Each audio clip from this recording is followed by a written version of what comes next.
I'm a fairly good bowler, but sometimes I spray it down the leg side. I don't know what you're talking about, Lachlan. What can I do to help me stop doing this? Well, Lachlan, we've all done that in our past, mate, but I think most importantly, with an action, assuming you're bowling to a right-hand batsman, you could be spraying the ball down the leg side because you could be falling away a little bit. So I would say keep your arm up nice and straight, up as high as you can. Imagine there's something on the top of the net or a star in the sky. Rip it down and follow right through. If you're doing that and you're keeping your lines pretty simple, you shouldn't be spraying the ball down leg side. So hopefully that might help, mate. I'm well amount of tea and soup too, must be action. It's working beautifully. Sam Connolly joins us from Queensland. He's 17 years of age. I'm a medium pace bowler. I'm having trouble with my back when I bowl. Do you think I have a problem with my action, or do I just have a cooked back? Well, Sam, I've been there. Unfortunately, I've broke my back twice. If your back is sore or the part of your body is sore, it's sore for a reason. So it's important that you might want to get your dad or some coach that you might have been coached from to maybe video you from behind or front on to see what you're doing with your hips and your shoulders. It's important that as a bowler that you keep your hips and shoulders in one line, and what I mean by that is that if you're front on, your hips are front on, your shoulders are front on. If you're side on, your hips are side on and your shoulders side on. What happens is if you start to mix it, and what they call a mixed action or hyperextension counter rotation, that's when your back might get sore. So I'll suggest get some video, see if your action is mixed. If it's mixed, try and straighten up your legs and your shoulders, and hopefully that might fix the problem.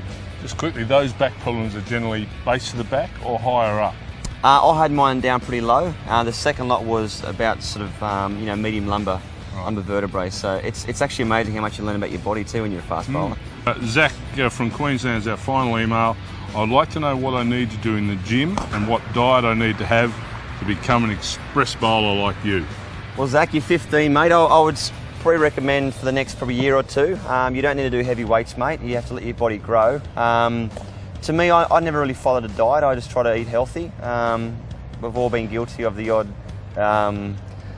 treat every now and then. I'm a bit of a chocolate fan, mate, but eat in moderation. And what I've done in the gym since I've been playing cricket is just to try to improve a bit of strength, but I'd sort of recommend that you let your body grow up as much as you can, maybe to about 18, and then maybe start doing some light weights. But to bowl fast, you need to work on your fast twitch fibres, and what I mean by that is work on sprinting, make sure that your approach to the crease is really good, get strong, get your ab and your core strength really strong, look after your back. Zach's 15, I suppose. Brett Lee at 15, were you it was just bowling then, or was it starting to become scientific? No, look, I sort of never touched the gym until I was 18 or 19 years of age, and even then I was only like light weights. So to me, sprinting was very, very important to me. I found that if I did 10, 15 sprints at most training sessions over 30 metres, which is about my run up, I found that I would run in a lot quicker, obviously. By the time I was playing in the game, I felt like my action and my approach was a lot more efficient. Rhythm. Yeah, and rhythm, and that's helped my bowling. So I wouldn't be touching weights at 15. That's my personal opinion, but making sure these bones grow up and everything like that first, and then maybe do some light weights. Darn good advice.